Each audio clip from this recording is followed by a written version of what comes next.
Hello everyone, ayan, welcome back sa ating channel. At ito nga po, Pilipinas pinataob ang pang-anim sa world ranking na Latvia.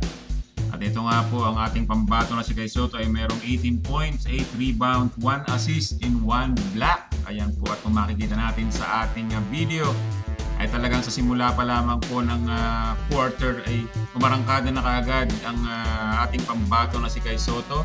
Napakaganda po ng ikot ng bola, mga idol. Kung makikita po ninyo, ayan po, at medyo nag-aalala ang coach ng Latvia. Sa score na 8-2 ay hindi humingi ng timeout ang ating koponan. Kaya naman naagaw ito ni Smith at nakakuha siya ng 2 points. At patuloy tayo dito sa ating first quarter. Tumira ng 3 itong si Brownlee. Napakaganda ng nilalaro ni Brownlee. Medyo nag-aalala ang koponan ng Latvia. At ito nga sa last seconds ay binato ni Winsam ang kanyang 3 points. Medyo muntik ng mapaihi si Idol.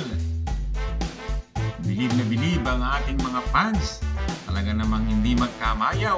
Ayan po, at kitang-kitang kanilang reaction. Second quarter tayo mga idol, 18:32. Lamang pa rin po ang ating pupunan. At ito nga patuloy ang slam dunk ni Kai Sotto. 39-21 at ito nga kapos ang tira. At naagaw ng Latvia at ito nga naipasok nila sigawan mga idol. Tuwang-tuwa sila sa 34-45 na kalamangan. 11 na lamang po ang lamang kumpara sa 18 kanina at nakakuha na naman ng foul ang isang ito. Napailing ang coach ng Pilipinas na si Coach Tim Cone. Subalit hindi nagpadala si Kai Sotto sa kakantyaw. Nag-aalala na ang coach ng Latvia mga idol. Ito, Ramos ang may dala ng bola. Itinira, alahoy, pasok. Talaga naman, kapag papasok ay papasok. At ito nga po, 74-48 ang score po natin. 26 kalamangan. Ayan, at nakakuha pa rin ng foul dito ang Latvia. Masaya pa rin sila kahit na ganun katambak. And 1 at na-foul dito si Fajardo. Kaya patuloy tayo mga idol dito sa ating fourth quarter. Nasa fourth quarter na po tayo, 77-56. Binato ng 3. Pasok mga idol. Ayan, at hindi na naman magkamayaw.